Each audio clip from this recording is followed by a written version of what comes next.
चलिए, सबसे पहले हम जो है चेक कर लेते हैं कि आवाज आ रही है या नहीं आ रही है। पहले हम जो है चेक कर लेते हैं कि चलिए, आज का हमारा टॉपिक है केंद्र राज्य वित्तीय संबंध और उसका जो है नवीन विश्लेषण। देखिए, ये हमारा जो टॉपिक है वो एमपीपीएससी मेंस के सेकंड पेपर के पार्ट ए के यूनिट 1 में दिया गया है। देखिए, उसके अंतर्गत दिया गया है केंद्र राज्य संबंध। केंद्र राज्य संबंध दिया गया है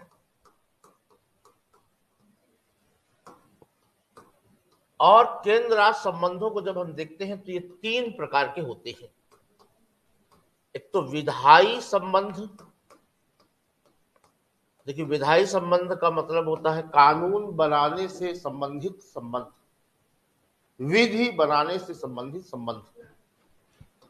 प्रशासनिक संबंध यानी कानून लागू करने से संबंधित संबंध।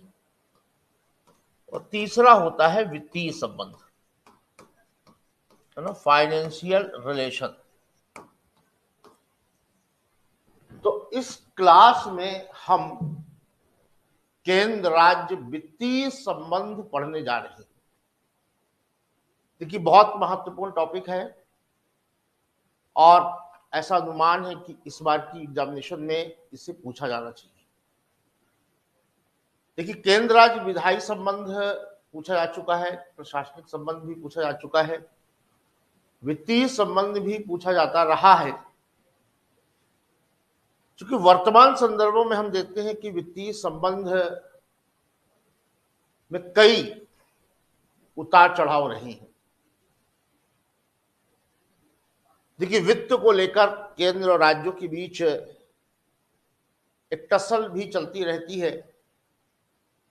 तो इस तरीके से जो है चर्चा में भी बना रहता है। यही कारण है कि केंद्र राज्य वित्तीय संबंध हमारी मेंस के एग्जामिनेशन के लिए बहुत महत्वपूर्ण प्रतीत होता है और इसीलिए मैंने जो है इसको पढ़ाने का निर्णय लिया है। क्योंकि मैं आपके लिए बहुत महत्वपूर्ण संभावित टॉपिक्स को लेकर पर वीडियो बनाकर जो है लगातार अपलोड कर रहा हूं, ताकि आपको जो है तैयारी करने में आसानी हो, सहूलियत मिले और साथ में एमपीपीएससी को लेकर यदि आप कोई परामर्श चाहते हैं, कोई गाइडेंस चाहते हैं, तो आप जो है मेरे नंबर 7869798764 पर संपर्क कर सकते हैं या सुंदरम कॉम्प्लेक्स के सेकंड फ्लोर में उड़ान करियर एकेडमी में आकर भी जो है मुझसे मुलाकात कर सकते हैं। चूंकि इस फील्ड में मुझे पढ़ाते हुए जो है 22 वर्ष हो चुके हैं और इन 22 वर्षों में बहुत सारे सिलेक्शंस हुए। देखिए, सिलेक्शन हमेशा जो है वो स्टूडेंट की मेहनत पर ही होता है। भीड़ से कुछ नहीं होता है जब तक स्टूडेंट खुद का दमखम नहीं लगाएगा, साथ में अपनी कमियों को दूर नहीं करेगा। और कमियां तभी दूर होती है जब उसकी कमियों को कोई बताने वाला हो, साथ में ये बताने वाला हो कि क्या डिमांड है, किस तरीके से हमें आगे बढ़ना है। तो इस तरीके से स्टूडेंट्स जो है मेहनत करता है, उसका परिणाम होता है कि उसको सफलता प्राप्त होती है। तो जिस किसी को भी एमपीपीएससी को लेकर किसी भी प्रकार का कोई गाइडेंस चाहिए, तो आप जो है मुझसे मेरे कॉन्टेक्ट नंबर के थ्रू या कोचिंग ऑफिस आकर भी जो है मुलाकात कर सकते हैं। तो चलिए, आज हम बात करते हैं केंद्र राज्य वित्तीय संबंध की। देखिए, जिस तरीके से केंद्र राज्य विधायी संबंध है, केंद्र राज्य प्रशासनिक संबंध है, तो उसी तरीके से केंद्र राज्य वित्तीय संबंध भी है। क्योंकि केंद्र राज्य का ये जो संबंध है वो संघीय ढांचे के अंतर्गत है ना। क्योंकि जब संघात्मक कोई सरकार होती है तो तभी जाके जो है वहां दोहरी सरकार होती है ना। साथ में एक बात ध्यान रखें कि ये जो मैं आज पढ़ा रहा हूं तो इसका टाइप पीडीएफ भी आपको जो है टेलीग्राम चैनल में मिल जाएगी, व्हाट्सएप ग्रुप में भी मिल जाएगी, और टेलीग्राम की लिंक जो है डिस्क्रिप्शन बॉक्स में दी गई है। साथ में यदि आप जो है व्हाट्सएप ग्रुप में जुड़ना चाहते हैं तो मेरे दिए हुए मोबाइल नंबर पर जो है आप हाय का मैसेज करें, अपना नाम लिखें, तो मैं आपको जो हमारा पर्टिकुलर ग्रुप है उसमें आपको जो है ऐड कर दिया जाएगा। तो इसलिए अभी आपको जो है सिर्फ समझने की जरूरत है ना। बाकी समझने के बाद जो पीडीएफ मिलेगी उससे आप अपना नोट्स बना लें और फिर उसको लगातार आप अपडेट करते जाएं। देखिए, चूंकि केंद्र राज्य वित्तीय संबंध दिया तो बहुत सारी किताबों में है, लेकिन जब आप वहां पढ़ते हैं तो आपको जो है अपडेट चीजें नहीं मिलती है। चूंकि सिविल सर्विसेज का एग्जामिनेशन, एमपीपीएससी का जो मेंस का एग्जामिनेशन होता है तो उसमें परंपरागत चीजों के साथ करंट अफेयर अपडेट चीजों को लिखना बहुत जरूरी होता है। क्योंकि अगर आप अपडेशन नहीं डालते हैं तो आपका उत्तर जो है कहीं ना कहीं जो है कमजोर हो जाता है। और इस दृष्टि से केंद्र राज्य वित्तीय संबंध का मटेरियल थोड़ा सा मुश्किल से मिलता है। तो देखिए, केंद्र राज्य वित्तीय संबंध जो है वो संघीय ढांचे के अंतर्गत ही है। और जैसा कि हम जानते हैं कि जब संघात्मक शासन प्रणाली होती है ना, हालांकि हमारे संविधान में फेडरल शब्द तो नहीं दिया है, उसके लिए कॉन्स्टिट्यूशन के आर्टिकल 1 में यूनियन ऑफ इंडिया दिया हुआ है। तो यूनियन ऑफ इंडिया यानी union of states, union of states यानी राज्यों का संघ, राज्यों का संघ ना। आर्टिकल 1 में ये बात दी गई है और यही कारण है कि हमारे यहाँ पर दोहरी सरकार पाई जाती है। तो केंद्र की सरकार है, दूसरी राज्य की सरकार है। और सरकार का मतलब होता है कि वह व्यवस्था, वह निकाय जिसमें 3 अंग होंगे। एक तो विधायिका होगी, कार्यपालिका होगी और न्यायपालिका होगी। देखिए, केंद्र की विधायिका ही संसद कहलाती है, राज्य की विधायिका को विधानमंडल कहा जाता है, लेजिस्लेचर कहा जाता है। केंद्र की कार्यपालिका राष्ट्रपति मंत्रिपरिषद से मिलकर बनती है, जबकि राज्य की कार्यपालिका राज्यपाल और मंत्रिपरिषद से मिलकर बनती है। देखिए, कार्यपालिका का काम होता है कानूनों को लागू करना, लॉ एंड ऑर्डर बनाना, और विधायिका का काम होता है कानून का निर्माण करना, विधि का निर्माण करना। देखिए, विधायी संबंध में कानून बनाने की बात की गई है, प्रशासनिक संबंध में कानून लागू करने की बात की गई है। अब प्रश्न ये है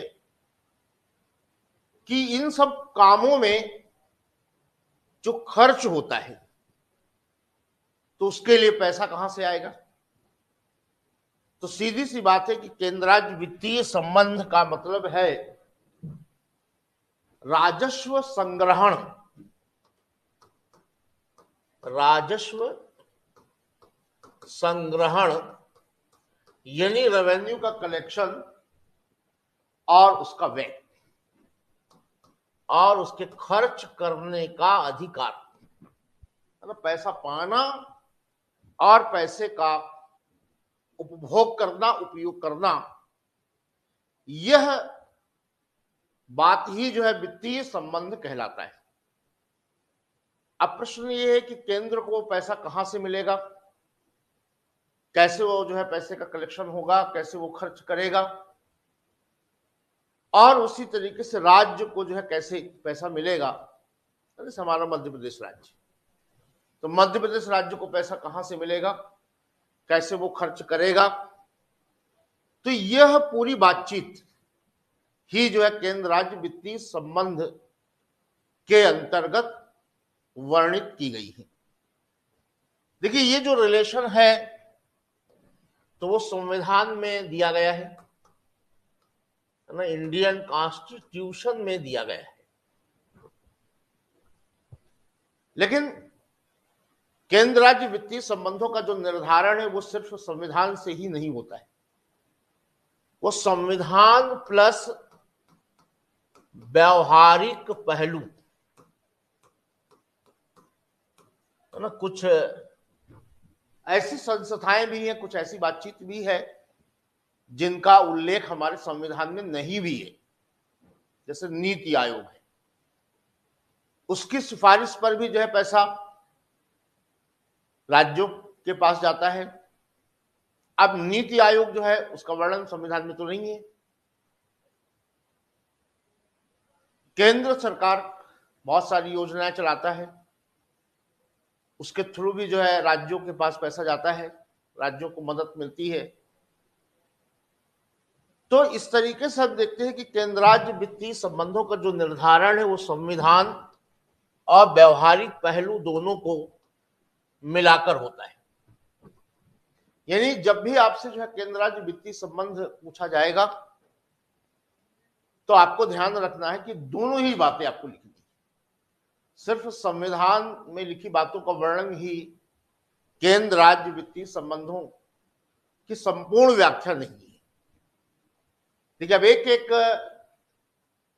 स्टेप पर हम चलते हैं। सबसे पहले जो है हम संविधान में क्या प्राविधान दिए गए हैं, तो हम संवैधानिक जो बातें दी गई हैं उनकी हम बात करेंगे। देखिए इंडियन कॉन्स्टिट्यूशन में जब हम जाते हैं तो हमें संविधान के भाग 12 में कुल 4 अध्याय 4 चैप्टर जो है दिखाई पड़ते हैं, है ना, 4 चैप्टर। देखिए इन चैप्टरों का नाम है वित्त, फाइनेंस, ऋण, संपत्ति, अनुबंध, अधिकार, दायित्व और मुकदमे। संपत्ति का अधिकार है ना, राइट टू प्रॉपर्टी। देखिए ये जो पूरा भाग है उसका विस्तार आर्टिकल 268 268 से लेकर 300A तक है, 300A तक पाया जाता है। देखिए यहां एक बात ध्यान रखिए कि 300A इसका मतलब ये बाद में जुड़ा है, और चूंकि ये बहुत महत्वपूर्ण बात है इसलिए इसकी चर्चा थोड़ी सी मैं करना चाहूंगा। देखिए 300A संपत्ति के अधिकार के बात करता है। देखिए मूल संविधान में संपत्ति का अधिकार जो है एक मूल अधिकार था, एक फंडामेंटल राइट था। 44वें संविधान संशोधन 1978, इस समय मोरारजी देसाई की सरकार थी, जनता पार्टी की सरकार थी, उसने चूंकि संपत्ति के अधिकार को लेकर सुप्रीम कोर्ट के कई सारे निर्णय रहे हैं और उससे जो है विकास इत्यादि कार्य करने में कुछ बाधाएं भी होती रही हैं, जिनको दूर करने के लिए 44वें संविधान संशोधन 1978 के द्वारा संपत्ति के अधिकार को मूल अधिकार से हटा दिया गया और उसको संविधान के भाग 12 में आर्टिकल 300A के अंतर्गत जोड़ दिया गया। इसका परिणाम यह है कि वर्तमान में अब संपत्ति का जो अधिकार है वो एक सिर्फ संवैधानिक अधिकार है, कॉन्स्टिट्यूशनल राइट है, फंडामेंटल राइट नहीं है, या हम कह सकते हैं कि ये सिर्फ एक विधिक अधिकार है, क्योंकि प्री की एग्जामिनेशन में कई बार इस तरीके से पूछ लिया जाता है। हालांकि क्लास जो है मुख्य रूप से मेंस के लिए भी है, लेकिन जहां जहां कोई ऐसे फैक्ट आ रहे हैं तो प्री के लिए महत्वपूर्ण है, तो मैं वो बातें भी आपको जो है बताता जा रहा हूं। तो ये बात समझ में आ गई कि केंद्र राज्य वित्तीय संबंधों का जो वर्णन है संविधान के भाग 12, और चूंकि संविधान के भाग 12 में कुल 4 अध्याय हैं, जो भिन्न भिन्न टाइटल, वित्त, ऋण, संपत्ति, अनुबंध, अधिकार, दायित्व और मुकदमे और संपत्ति के अधिकार के रूप में वर्णित किए गए हैं। देखिए, साथ में एक बात हमें यह भी याद रखना है कि संविधान में जो केंद्र राज्य वित्तीय संबंधों का संविधान के भाग 12 में वर्णन किया गया है, तो उसके पीछे प्रिंसिपल क्या है, उसके पीछे सिद्धांत क्या है, किस बात को ध्यान में रखकर, है ना, कुछ आइडियोलॉजी होती है, कोई सिद्धांत होते हैं जिसको ध्यान में रखकर काम किए जाते हैं, आगे बढ़ा जाता है। तो केंद्र राज्य वित्तीय संबंध को क्या ध्यान में रखकर यह पूरी व्यवस्था बनाई गई है।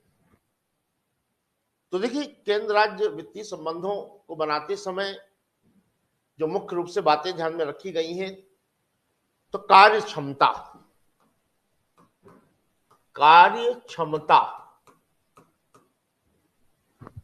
किसकी कितनी जिम्मेदारी है, किसको कितना काम करना है ना, क्योंकि जिसको जितना काम करना होगा तो उसके अनुसार ही जो है पैसा लगेगा।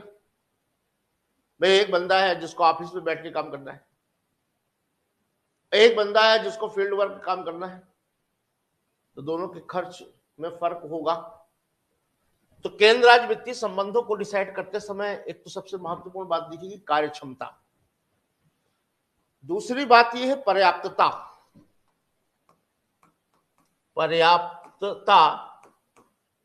क्योंकि इतना पैसा दिया जाना चाहिए कि वह विकास भी कर सके, है ना। जैसे आपको सिर्फ इतनी सैलरी दी जाए कि आप जिंदा ही रहें, तो आप अपना जो है सामाजिक और अन्य पहलुओं की दृष्टि से विकास नहीं कर पाएंगे।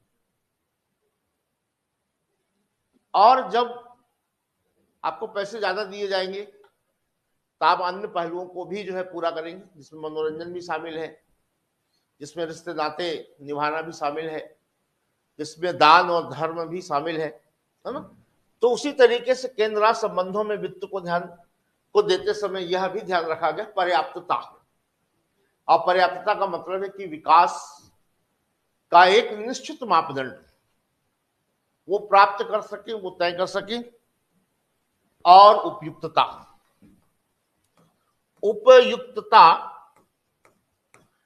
चूंकि ये बहुत महत्वपूर्ण है, रेलेवेंसी, किसी को कितना दिया जाना चाहिए ये तो इस बात पर तय करता है आपके पास है कितना, है ना।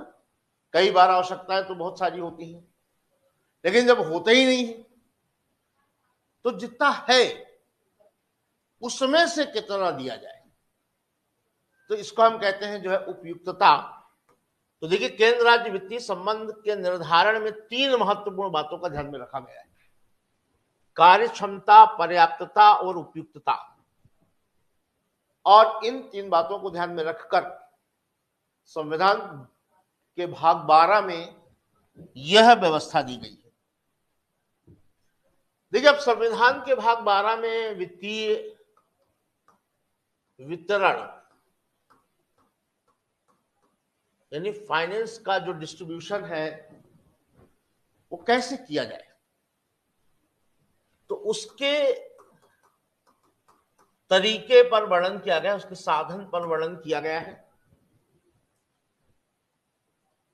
जिसका वर्णन हम निम्नलिखित रूप में देख सकते हैं, है ना। चूंकि इसको जो है संस्थाओं के रूप में, टू द पॉइंट्स के रूप में जो हमें वर्णित करना चाहिए, साथ में एक बात ध्यान रखिए कि मेंस में सिर्फ उत्तर लिखना ही महत्वपूर्ण नहीं है, फैक्चुअल उत्तर लिखना जरूरी होता है।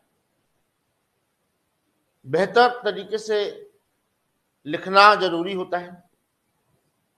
देखिए, केंद्र राज्य के बीच जो फाइनेंस का डिस्ट्रीब्यूशन होता है, तो उसमें सबसे महत्वपूर्ण संस्था जिसका वर्णन किया गया है वित्त आयोग होती है ना, वित्त आयोग। देखिए, वित्त आयोग जिसका वर्णन संविधान में आर्टिकल 280 के अंतर्गत किया गया है। आर्टिकल 280 के अंतर्गत किया गया है, क्योंकि संविधान में लिखा है कि संविधान प्रारंभ होने से 2 वर्ष के भीतर राष्ट्रपति महोदय के द्वारा वित्त आयोग का गठन किया जाएगा। देखिए, अब यहां पर जो है मैं 2 मार्क्स और प्रीलिम्स से संबंधित कुछ फैक्ट बताना चाहूंगा कि अभी तक कुल 16 वित्त आयोग गठित किए जा चुके हैं ना। चूंकि अभी लेटेस्ट जो वित्त आयोग गठित किया गया है वो 16वां वित्त आयोग है, हालांकि इसकी अभी रिपोर्ट नहीं आई है। और 31 अक्टूबर 2025 तक 16वें वित्त आयोग को अपनी रिपोर्ट पेश करना है। और इसकी जो भी रिपोर्ट आएगी तो वह 2026-27 से 2031-32 के लिए होगी, है ना। इसकी जो रिकमेंडेशन होगी, क्योंकि 5 वर्ष के लिए होती है, तो 31 अक्टूबर 2025 तक 16वें वित्त आयोग, है ना। देखिए, अब यहां पर एक महत्वपूर्ण फैक्ट है कि 16वें वित्त आयोग के अध्यक्ष कौन है। तो 16वें वित्त आयोग के अध्यक्ष मिस्टर अरविंद पनगड़िया साहब है। अरविंद पनगड़िया जो नीति आयोग के उपाध्यक्ष भी रहे, है ना। आप सभी लोग जो है नाम से परिचित हैं, क्योंकि बहुत महत्वपूर्ण जो है अर्थशास्त्री हैं, अर्थ के जानकार हैं, जिनकी अध्यक्षता में 16वें वित्त आयोग का गठन किया गया है। देखिए, 16वें वित्त आयोग में सदस्य के रूप में अजय नारायण झा, प्रीलिम से मैं आपसे पूछ सकती हूं या 2 मार्क्स मेंस में भी पूछा जा सकता है। अजय नारायण झा को लिया गया है, एनी जॉर्ज मैथ्यू को लिया गया है, मनोज पांडा को लिया गया है, सौम्य कांति घोष को अंशकालिक सदस्य के रूप में लिया गया है, जबकि सचिव ऋतिक रंजन पांडे को बनाया गया है। और इस तरीके से 16वां वित्त आयोग जो है पूरा काम करेगा और अपनी रिपोर्ट 31 अक्टूबर 2025 तक देगा। और जो भी रिपोर्ट देगा तो उसको 2026-27 से लेकर 2031-32 वित्त वर्ष के बीच लागू किया जाएगा। देखिए, वित्त आयोग की रिकमेंडेशन पर केंद्र राज्य के बीच वित्त का बंटवारा होता है। देखिए, इसके पहले के वित्त आयोगों की अगर हम बात करें तो 15वें वित्त आयोग ने, 15वां वित्त आयोग, चूंकि अब इस तरीके से आपको थोड़े से उदाहरण लिखने भी चाहिए, जो कि एन.के. सिंह के अध्यक्षता में गठित हुआ था। एन.के. सिंह, नंद किशोर सिंह की अध्यक्षता में गठित हुआ था। इसने केंद्रीय करों में से 41%, यानी केंद्र के पास जो भी कर की राशि आएगी, कर से प्राप्त राजस्व आएगा, तो उसका 41% राज्यों को देने की सिफारिश की। देखिए, यहां एक बात ध्यान रखिए कि 14वां वित्त आयोग, जो कि वाई.वी. रेड्डी की अध्यक्षता में गठित किया गया था, तो उसने 42% देने की रिकमेंडेशन की थी। 15वें वित्त आयोग ने 41% को कर दिया, क्योंकि एक राज्य कम हो गया, जे एंड के जो है कम हो गया, तो इस कमी के कारण जो है 42 को उठाकर इन्होंने 41 कर दिया। ठीक है ना। 14वें वित्त आयोग ने जो 42 किया तो इसके पहले 32% था, सीधे 32 को उठाकर इन्होंने 42 किया और सरकार ने इस रिकमेंडेशन को स्वीकार कर लिया, है ना, सरकार ने इस रिकमेंडेशन को स्वीकार किया। तो इस तरीके से हम देखते हैं कि वित्त आयोग की सिफारिश केंद्र राज्य के बीच वित्त वितरण में एक महत्वपूर्ण संस्था के रूप में काम करती है। देखिए, वहीं संविधान में करों के विभाजन की भी बात की गई है। करों का विभाजन, ये दूसरी हेडिंग है। संविधान के आर्टिकल 268 से लेकर 270 के बीच 3 प्रकार से कर डिस्ट्रीब्यूशन पर चर्चा की गई है। देखिए, आर्टिकल 268 क्या कहता है? यह बताता है कि कर संघ द्वारा लगाए जाएंगे, अधिरोपित यानी लेविड, संघ द्वारा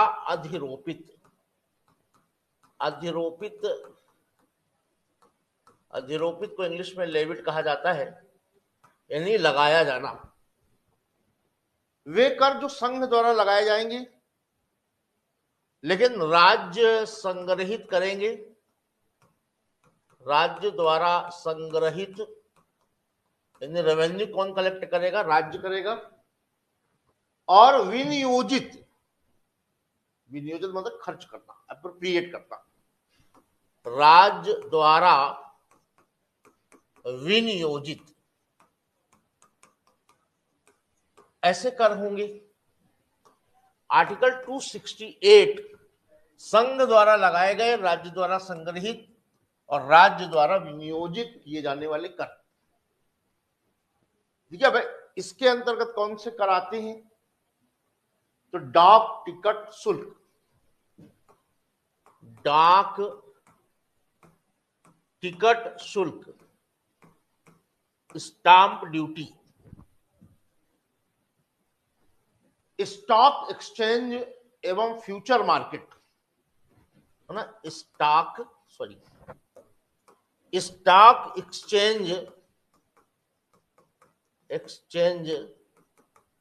एवं फ्यूचर मार्केट को वायदा बाजार कहा जाता है, में जो लेन देन होता है और उस पर जो भी टैक्स लगता है तो वह भी 268 के अंतर्गत आता है। तो आर्टिकल 268 का एग्जाम्पल भी जानना जरूरी, कौन से हैं? तो डाक टिकट शुल्क, स्टॉक एक्सचेंज के ट्रांजैक्शंस पर लगने वाले शुल्क। तो एक तरीका जो है कर के विभाजन का आर्टिकल 268 बता रहा है, दूसरा तरीका आर्टिकल 269 बता रहा है। 269 संघ द्वारा लगाए जाने वाले, संघ द्वारा अधिरोपित यानी लेविड, और संघ द्वारा संग्रहित, कलेक्शन भी कौन करेगा? संघ ही करेगा। लेकिन राज्यों को सौंप दिए जाने वाले,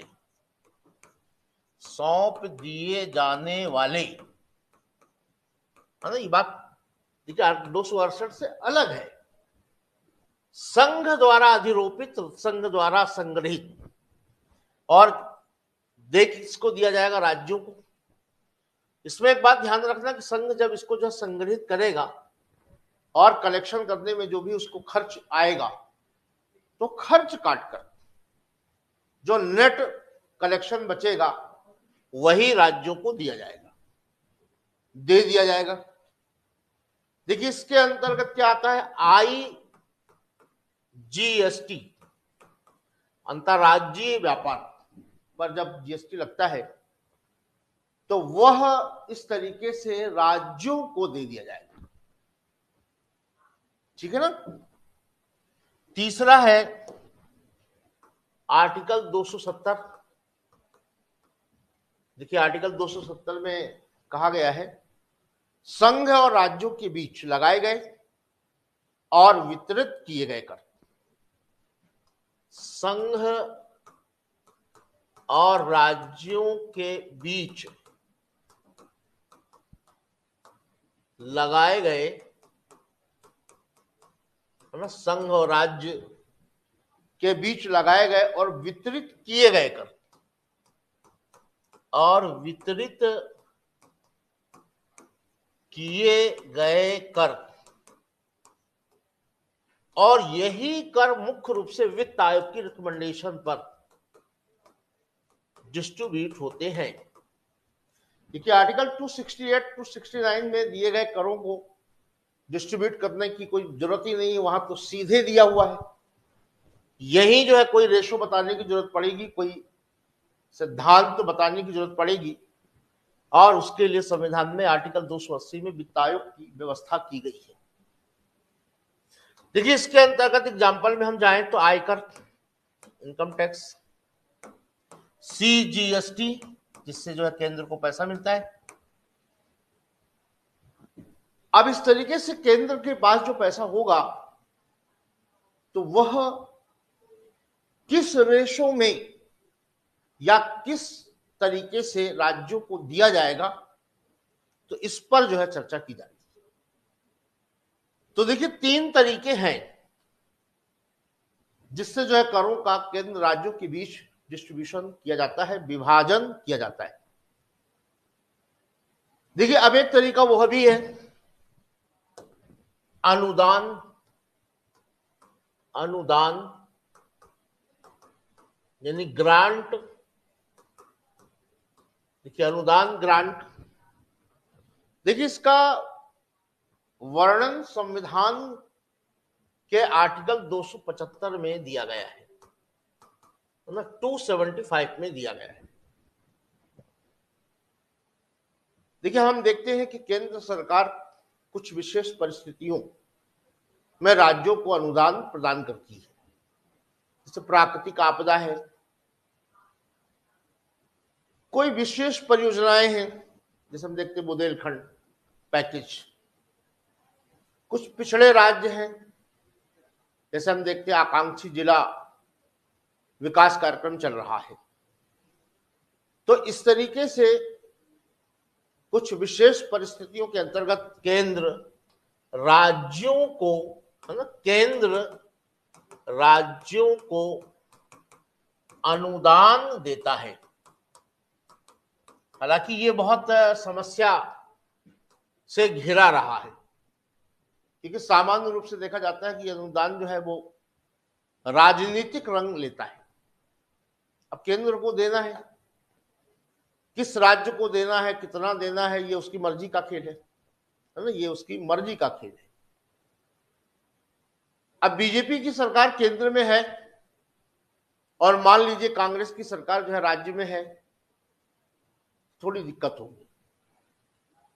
और इस तरीके से हम देखेंगे कि केंद्र राज्य के बीच जो वित्त से संबंधित बातचीत होगी वो थोड़ी सी खटास भरी होगी।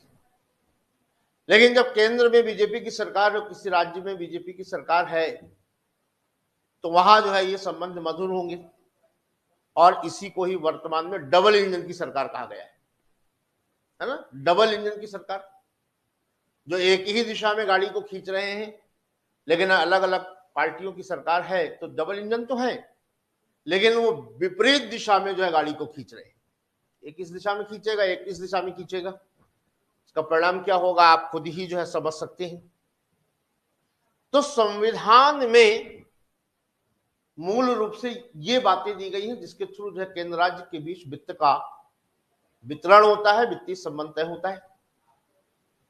देखिए वर्तमान में हम देखते हैं कि आर्टिकल 269 को जोड़ा गया है। ये जीएसटी से संबंध रखता है ना, चूंकि संविधान संशोधन के माध्यम से संविधान के आर्टिकल 269A को जोड़ा गया, जिसको हम जीएसटी कहते हैं, गुड्स सर्विस टैक्स कहते हैं। क्योंकि ये क्या है, एक व्यापक कॉम्प्रहेंसिव इनडायरेक्ट टैक्स सिस्टम है व्यापक अप्रत्यक्ष कर प्रणाली है जिसमें केंद्र और राज्य दोनों को कर वसूलने का अधिकार होता है। सीजीएसटी केंद्र सरकार द्वारा, एसजीएसटी राज्य सरकार द्वारा, आईजीएसटी केंद्र सरकार द्वारा लगाया जाना, संग्रहित करना और राज्यों को सौंप दिया जाना। तो इस तरीके से हम देखते हैं कि जीएसटी की व्यवस्था के थ्रू भी केंद्र राज्य के बीच वित्त का वितरण होता है। देखिए, संवैधानिक पहलू समझने के बाद अब हम समझते हैं कि व्यावहारिक पहलू क्या है। व्यावहारिक पहलू क्या है जिससे वित्त केंद्र से राज्य को प्राप्त होता है। देखिए, इसके अंतर्गत योजना और गैर योजना वित्तीय सहायता को हम लिख सकते हैं, तो ना योजना और गैर योजना वित्तीय सहायता।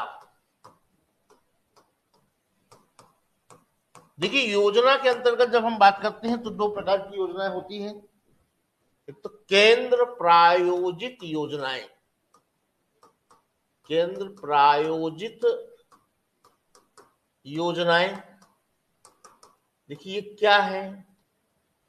देखिए, ये उन स्कीमों को कहा जाता है जिसमें केंद्र और राज्य दोनों मिलकर पैसा लगाते हैं और योजना को संचालित करते हैं। जैसे प्रधानमंत्री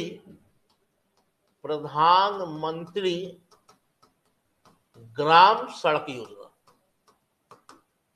ग्राम सड़क योजना है ना, ये केंद्र प्रायोजित, इसमें केंद्र और राज्य दोनों का पैसा लगेगा, जो भी रेशो तय किया जाएगा। जैसे राष्ट्रीय स्वास्थ्य मिशन है, दोनों का पैसा लगाकर जो है इस स्कीम को आगे बढ़ाया जाएगा। वहीं कुछ केंद्रीय क्षेत्रक योजना भी होती हैं, केंद्रीय क्षेत्रक योजनाएं। देखिए, ये क्या है? देखिए, ये वे स्कीम्स हैं जिनमें 100% फाइनेंस वित्त केंद्र सरकार लगाती है और केंद्र ही इनका संचालन करती है।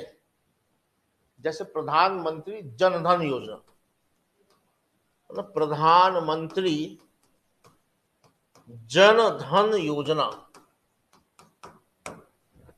कई सारी उदाहरण हम यहां पर बता सकते हैं। मेक इन इंडिया है, प्रधानमंत्री कौशल विकास योजना है, बेटी बचाओ बेटी पढ़ाओ, आयुष्मान भारत है ना, जिसको मोदी केयर भी कहा जाता है, प्रधानमंत्री किसान सम्मान निधि है। तो ये जितनी भी स्कीमें हैं, ये सब क्या है? ये केंद्रीय क्षेत्रक योजना के रूप में आती है। तो देखिए, इस तरीके से केंद्र राज्य वित्तीय संबंध को तय करने में दो महत्वपूर्ण बातें हैं। एक तो संवैधानिक पहलू है, दूसरा जो है व्यवहारिक पहलू भी है। देखिए, दोनों बातों को समझने के बाद अब हम केंद्र राज्य वित्तीय संबंधों का मूल्यांकन करना चाहते हैं कि वस्तुतः स्थिति क्या है। क्योंकि पेपर में कई तरीके के घुमाव फिराव वाले प्रश्न आते हैं, तो ये तो एक सिंपल सी बातचीत हो गई। अब प्रश्न ये है कि क्या वर्तमान की हालात है। तो ये समझने के लिए हमें सबसे पहले समझना पड़ेगा कि केंद्र सरकार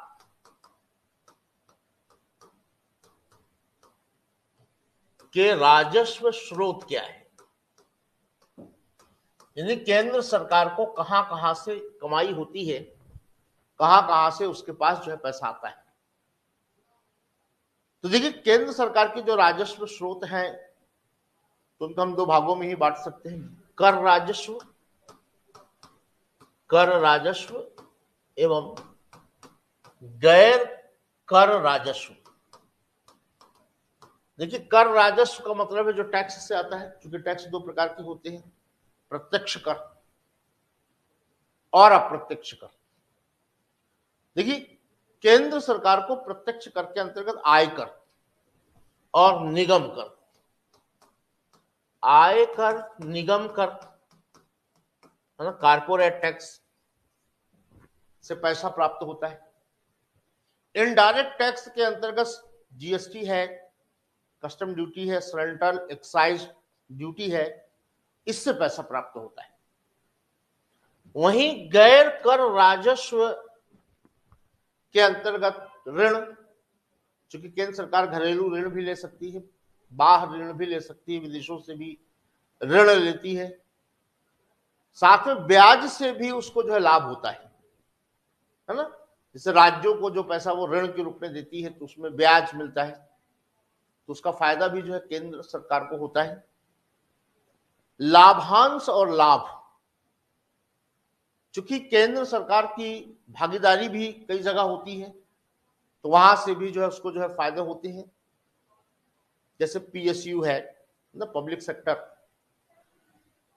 लोक उपक्रम है, आरबीआई है ना, आरबीआई को भी तो भाई पैसा मिलता है, तो पैसा भी जो है केंद्र सरकार को ही मिलता है।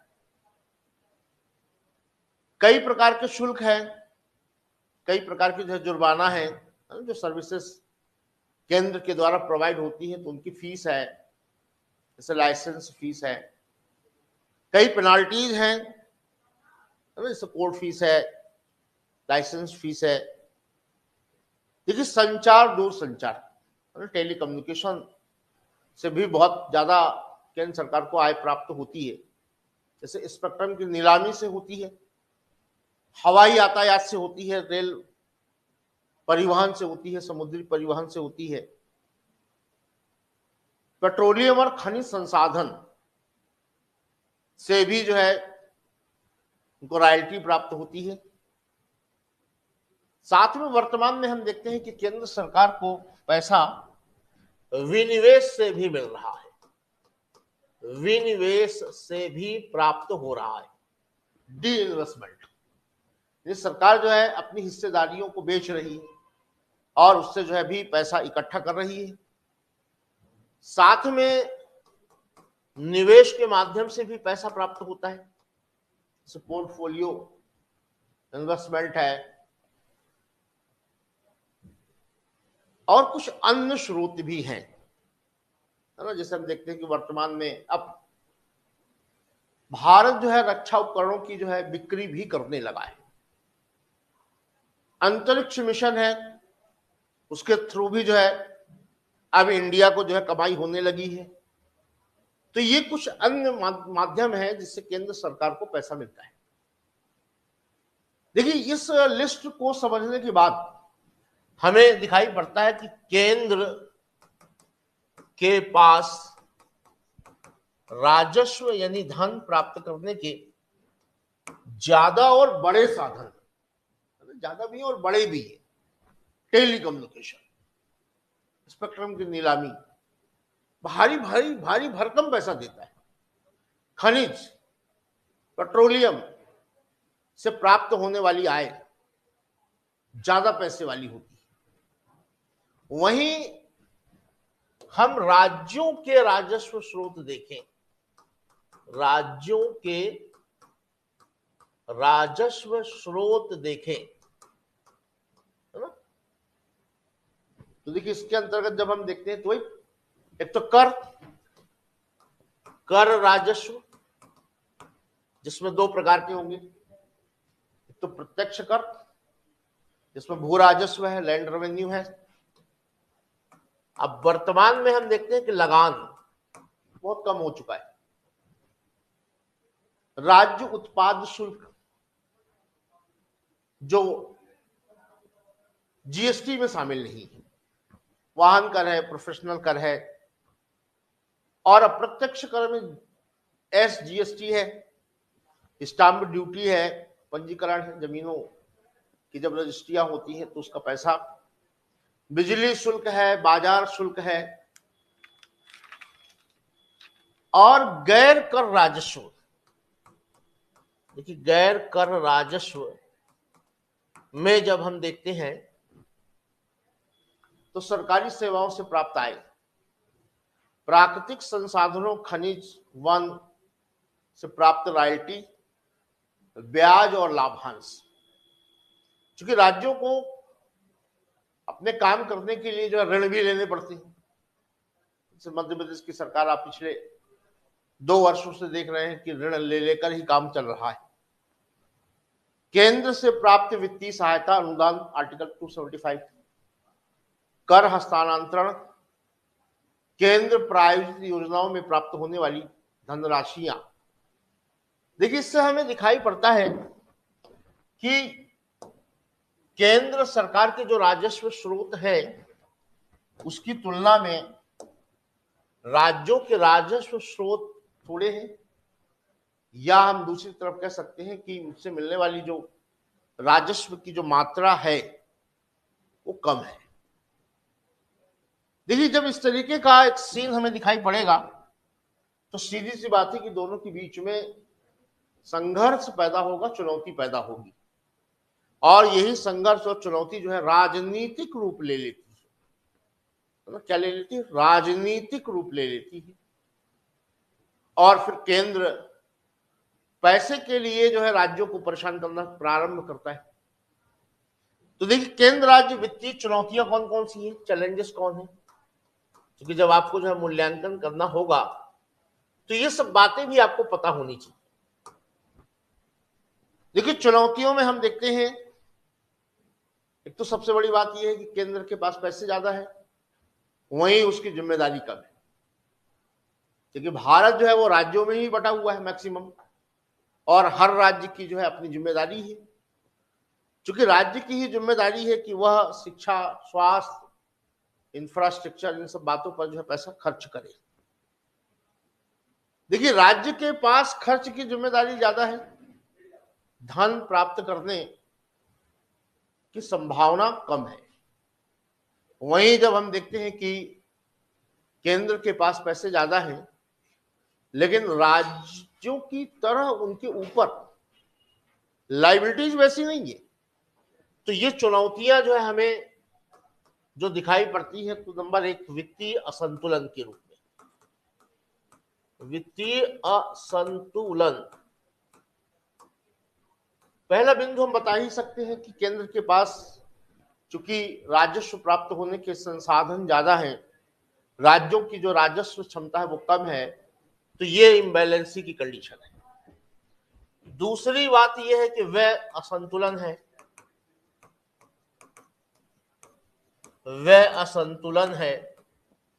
राज्यों को खर्च ज्यादा करना है, केंद्र को खर्च कम करना है, क्योंकि शिक्षा, स्वास्थ्य, बुनियादी ढांचा, बेसिक इंफ्रास्ट्रक्चर, ये सब जो है राज्य के ऊपर है, और केंद्र लगभग इन सब चीजों से मुक्त रहता है। इसके अलावा हम देखते हैं कि कर संग्रहण में असमानता है, कर संग्रहण में भी असमानता है, क्योंकि केंद्र को टैक्स से भी ज्यादा रेवेन्यू प्राप्त होता है। जैसे आयकर है, जैसे कारपोरेट टैक्स है, सीमा शुल्क है ना, निगम कर है, कंपनियों के ऊपर लगता है, और इस समय केंद्र को बहुत अच्छा पैसा दे रहा है।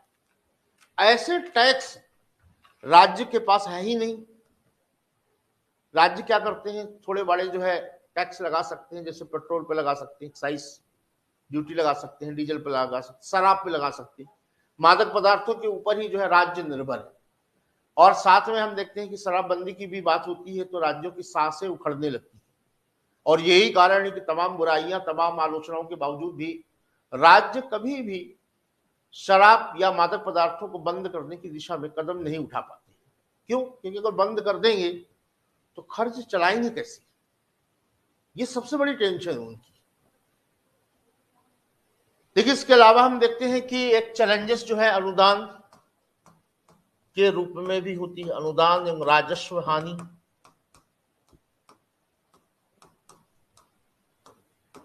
देखिए, अब अनुदान की जरूरत होगी, आर्टिकल 275 की बात मैं कर रहा हूं, तो इसका स्वरूप जो है राजनीतिक हो जाता है, पॉलिटिकल हो जाता है। अब केंद्र को किस राज्य को पैसे देना है, भाई जिसका पैसा है यार वो किसको कितना देना चाहता है वो खुद तय करेगा, क्योंकि यहाँ कोई मापदंड तो तय है नहीं। तो सीधी सी बात है कि जब मोदी जी कहते हैं कि डबल इंजन की सरकार, यानी राज्य में भी अगर बीजेपी की सरकार आएगी तो ही जो है केंद्र पैसा देगा, और अगर डबल इंजन की सरकार नहीं बनती है तो फिर राज्य परेशानियों में होंगे। That is the most important fact.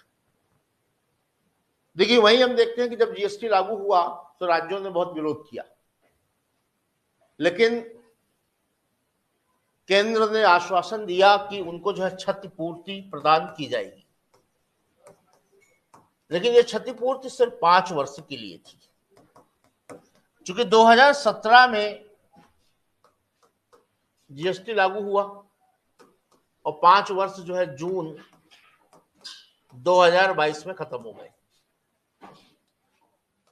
और इस बीच में कोरोना भी आ गया। देखिए क्षतिपूर्ति जून 2022 में तो खत्म हो गया, लेकिन कोविड-19 को लेकर एक शेष, एक उपकर जरूर लगाया गया, और ये जरूर मार्च 2026 तक राज्यों को पैसा दिलाता रहेगा, लेकिन ये सिर्फ उपकर है। क्योंकि यहीं पर एक बात समझ लेना है कि शेष, इसको हिंदी में उपकर कहा जाता है, उपकर, और दूसरा होता है सरचार्ज। सरचार्ज जिसको अधिभार कहते हैं। दोनों क्या होते हैं ये आपसे जो है मेंस में 2 मार्क्स में पूछा जा सकता है कि शेष एंड सरचार्ज के बीच का जो है डिफरेंस बताइए। तो देखिए शेष तब लगाया जाता है जब किसी विशेष उद्देश्य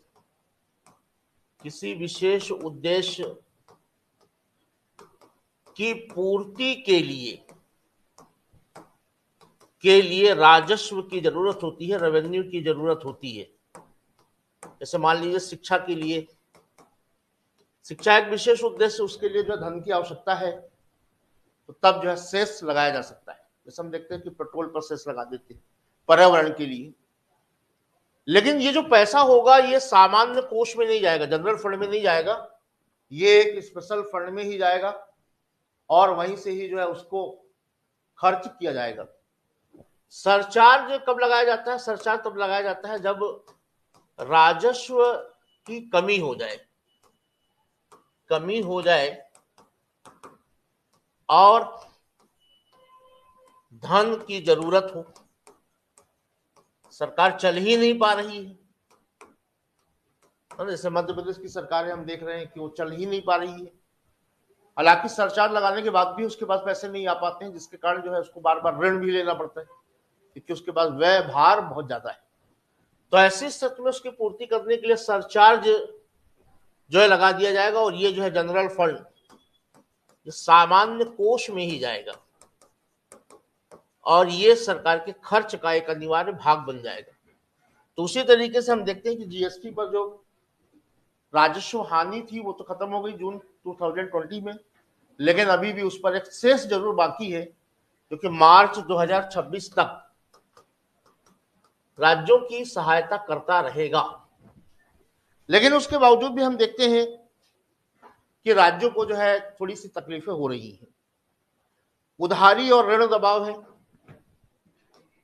उधारी और ऋण दबाव भी परेशान करने वाली है।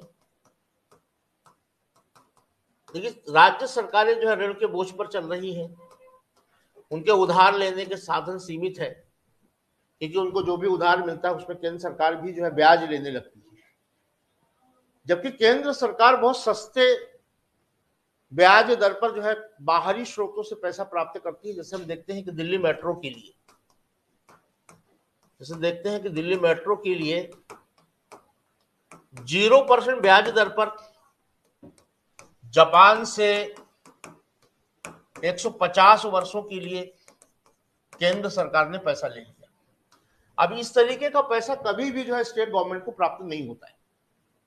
मान लीजिए कि अगर बाहरी स्रोत से जो है 0% में भी अगर पैसा प्राप्त होता है, तो राज्य को जब लेना होता है तो केंद्र की सहमति से ही लेती है, और केंद्र अपनी सहमति देने के लिए कुछ 0.5R 1% ऐसा कोई ब्याज इंपोज कर देती है।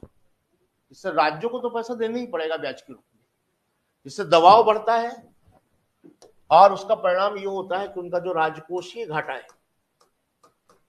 फिस्कल डेफिशिएट है, वो बढ़ता है, राजस्व घाटा बढ़ता है ना। चूंकि चक्रवर्ती कमेटी के रिकमेंडेशन पर राजकोषीय घाटा पर अब विचार होता है और परिणाम ये होता है कि केंद्र लगातार जो है राज्यों को नियंत्रित करने के लिए बड़े टास्क, बहुत कठोर प्रतिबंध की तरफ आगे बढ़ने लगता है। देखिए, केंद्रीय योजनाओं का दबाव भी है, केंद्रीय योजनाओं का दबाव भी है कि चलाना ही है और पैसे भी आपको शामिल करना है, देना है, जबकि राज्यों के पास पैसे है ही नहीं। जैसे हम देख रहे हैं कि मध्य प्रदेश के 2 शहरों में चलने वाली मेट्रो, भोपाल और इंदौर, बहुत देरी से चल रही है, व्यय भार बढ़ता जा रहा है। उसका बेसिक कारण केंद्र ने तो अपना हिस्सा दे दिया, लेकिन राज्यों को कहा गया कि आप अपना हिस्सा जो है दीजिए। अब राज्य सरकार के पास तो पैसे ही नहीं है, तो जब तक कोई उनको नया स्रोत नहीं मिलता है तो इस तरीके से ऐसी योजनाएं पिछड़ना प्रारंभ कर देती हैं। साथ में हम देखते हैं कि प्राकृतिक आपदाएं और मंदी, प्राकृतिक आपदाएं और आर्थिक मंदी भी दोनों के मध्य एक चुनौती के रूप में सामने आती है। जैसे हम देखते हैं कि कोविड-19 आया, एक प्राकृतिक आपदा थी, मध्य प्रदेश राज्य या अन्य राज्य निपटने में असमर्थ थे, ऐसी स्थिति में केंद्र ने ही उनका सहयोग प्रदान किया, है ना। वैक्सीन में बहुत पैसा खर्च हुआ। देखिए, जब कोई आर्थिक मंदी आती है तो उसका परिणाम यह होता है कि कर संग्रहण धीमा हो जाता है, सरकार को उतना पैसा ही नहीं मिलता, खर्च उतना ही बना ही रहता है। तो इस तरीके से हम ये देखते हैं कि चुनौती जो है केंद्र राज्य वित्तीय संबंधों को इस प्रकार से प्रभावित करती रही है। देखिए, इतना जान लेना ही पर्याप्त नहीं होगा, क्योंकि कई बार जो है प्रश्न आपसे इस तरीके से भी आता है कि अभी तक जो केंद्र राज्य संबंधों के बीच जो तनाव आया है या कोई परिवर्तन आया है या कोई चैलेंजेस है, तो उसके लिए क्या क्या एफर्ट्स किए गए हैं, इन बातों को जो है आप दर्शाइए। यानी सुधारने के लिए अभी तक क्या उपाय किए गए, सुधारने के अभी तक उपाय। देखिए, जब इसकी हम चर्चा करने बैठते हैं तो हम देखते हैं कि इसके लिए बहुत सारी जो है कमेटीज बनाई गई, कई कमीशंस बनाए गए, कई संवैधानिक संशोधनों को किया गया और उसके माध्यम से कई महत्वपूर्ण सुधार किए गए। इस दिशा में हम वित्त आयोग के सुधार की बात कर सकते हैं। जैसे हम कहते हैं कि 15वां वित्त आयोग जो कि एनके सिंह की अध्यक्षता में गठित हुआ था, तो इसने जब वित्त देने की सिफारिश की तो कई सूचकांक बनाए और उनको जो है वेटेज दिया। जैसे उसने कहा फर्स्ट जनसंख्या, उसने कहा जनसंख्या के आधार पर 15% रेवेन्यू दिया जाएगा। हालांकि इसको लेकर बड़ा विरोध भी हो गया, क्योंकि दक्षिण के राज्यों की जनसंख्या कम है, तो सीधी सी बात है कि उनको मिलने वाला जो रेवेन्यू होगा वो कम हो जाएगा। क्षेत्रफल, पारिस्थितिकी, विकासशीलता, जनसंख्या में कमी, ये सारे बिंदु बनाकर जो है एक निश्चित मात्रा में रेवेन्यू देने की बात की गई। सरकार ने भी इसको स्वीकार कर लिया और इस तरीके से हम देखते हैं कि ये एक केंद्र राज्य वित्तीय संबंधों के बीच जो बनी हुई चुनौतियों के बीच एक बहुत महत्वपूर्ण सुधार दिखाई पड़ता है। देखिए, जीएसटी को लागू करना 2000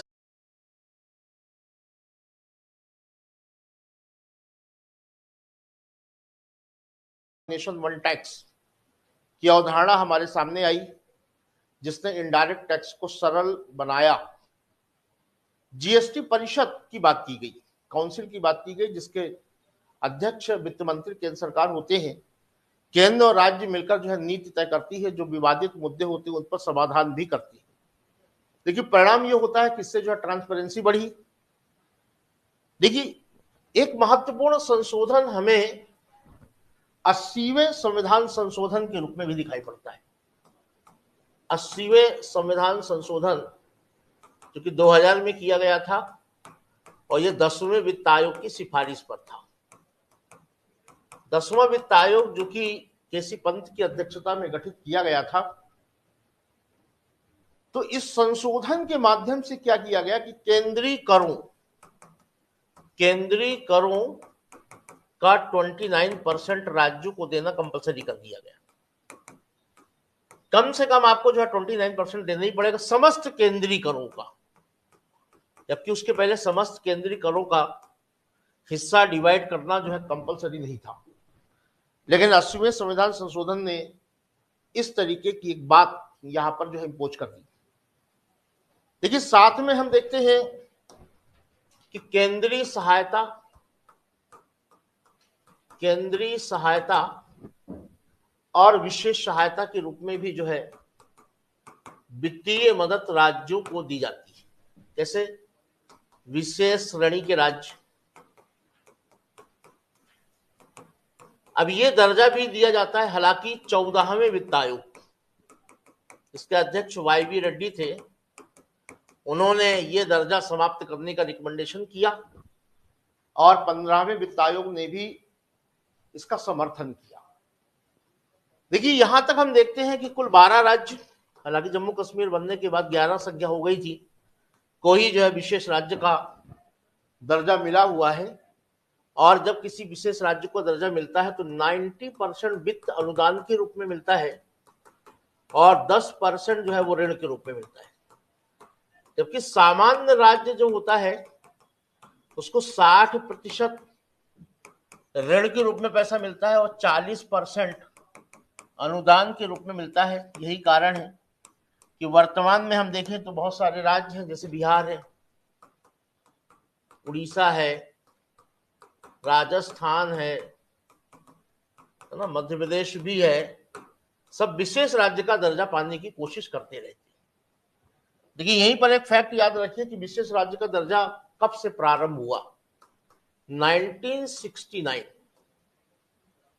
राष्ट्रीय विकास परिषद यानी एनडीसी, नेशनल डेवलपमेंट काउंसिल, ने यह दर्जा प्रारंभ किया और एनडीसी ने यह काम 5वें वित्त आयोग जिसके अध्यक्ष महावीर त्यागी थे की रिकमेंडेशन पर किया था। देखिए, इस तरीके के फैक्ट भी आपसे पूछे जा सकते हैं, तो इनको भी जो है आप सहजते हुए आगे बढ़ते रहिए, कहीं प्री कहीं मेंस में काम आ सकते हैं। देखिए, साथ में हम देखते हैं कि कई सारी योजनाएं हैं, जैसे स्मार्ट सिटी मिशन है, मनरेगा है, पीएम किसान है, में डायरेक्ट वित्तीय सहायता केंद्र राज्यों को दे रही है। लेकिन साथ में हम देखते हैं कि वित्तीय अनुशासन बनाए रखने के भी जो है काफी प्रयास किए गए हैं। वित्तीय अनुशासन के भी प्रयास किए गए हैं, इसके लिए एक एक्ट भी लाया गया है जिसको जो है हम FRBM कहते हैं, FRBM 2003। देखिए, financial responsibility and budget management act, इसमें कहा गया है कितने प्रतिशत तक जो है वो जीडीपी का फिस्कल डेफिशिएट हो सकता है। 3% तक जीडीपी के राजकोषीय घाटे तक जाने की सिफारिश की जाती है। हालांकि कोविड में जो है थोड़ी सी इसमें छूट दी गई ताकि राज्य जो है वो पैसे के लिए जो है एक बहुत बड़ा गड्ढा ना खोद ले और फिर उनको परेशानी आ जाए। देखिए, साथ में हम देखते हैं कि वित्तीय सुधार करने के लिए केंद्र के द्वारा कई सारी तकनीकें भी इस्तेमाल की गई, जैसे डीबीटी, डायरेक्ट बेनिफिट ट्रांसफर, जो पैसा जो है लोगों को प्राप्त नहीं होता था।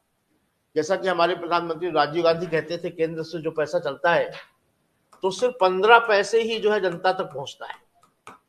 लेकिन डीबीटी जब से लागू हुआ तो इस स्थिति में एक बड़ा सुधार हमें दिखाई पड़ता है। जैसे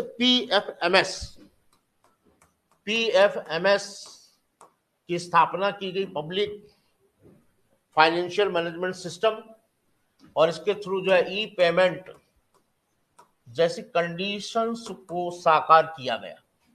तो देखिए ये सारी वो कवायदे हैं, वो उपाय हैं जिनके थ्रू हम देखते हैं कि केंद्र राज्य वित्तीय संबंधों को जो है बेहतर मतलब सुधारने की अभी तक जो है प्रयास किए गए।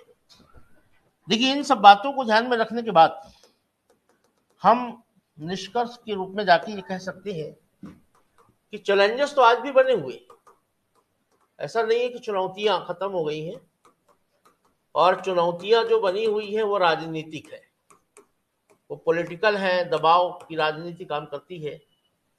और यही कारण है कि राज्य जो कि स्वतंत्र अस्तित्व संविधान में रखते हैं, लेकिन केंद्र के सामने जो है उनको नतमस्तक होना ही पड़ता है।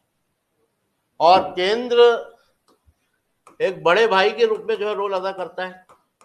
कायदे में रहोगे तो फायदे में रहोगे, तो राज्यों को जो है कायदे में रहना ही पड़ता है, मतलब मजबूरी हो जाती है। तो इस तरीके के निष्कर्ष को लिखते हुए हमें समाप्त करना है। हालांकि मोदी जी के द्वारा दिया गया नारा कि सबका साथ, सबका साथ सबका विकास, तो बहुत महत्वपूर्ण है, क्योंकि ये सहयोगी संघवाद की स्थापना करता है। सहयोगी संघवाद, कोऑपरेटिव फेडरलिज्म की स्थापना करता है, जो हमारे देश के लिए बहुत बेहद जरूरत है। और बहुत कुछ इसको लेकर जो है काम किया भी गया है, जैसे नीति आयोग जैसी संस्था की भी स्थापना की गई। तो बात समझ में आ गई होगी कि पूरा टॉपिक था। अब इसमें जो है पूरा मटेरियल किस तरीके से क्या क्या जो है इसके पहलू में मैंने सारी बातें बताई हैं। अब इससे बनने वाले जो प्रश्न होंगे, मतलब पिछले वर्ष को प्रश्न पत्र उठाकर आप देखेंगे तो वो बन जाएंगे, और संभावित रूप से 2025 में भी अगर कोई प्रश्न इससे पूछेगा, मतलब चूंकि बहुत ज्यादा संभावना है कि इस टॉपिक से प्रश्न पूछा जाए। और जहां तक मुझे लगता है कि इस टॉपिक से कोई 10 मार्क्स का वो प्रश्न पूछेगा। तो अगर आपने इसको समझ रखा है, इसको पढ़ रखा है, तो नो डाउट आप इस पर जो है बेहतर आंसर राइट कर पाएंगे। और इसका जो पीडीएफ है वो आपको जो है टेलीग्राम के ग्रुप में, व्हाट्सएप ग्रुप में जो है मिल जाएगा। Okay, thank you.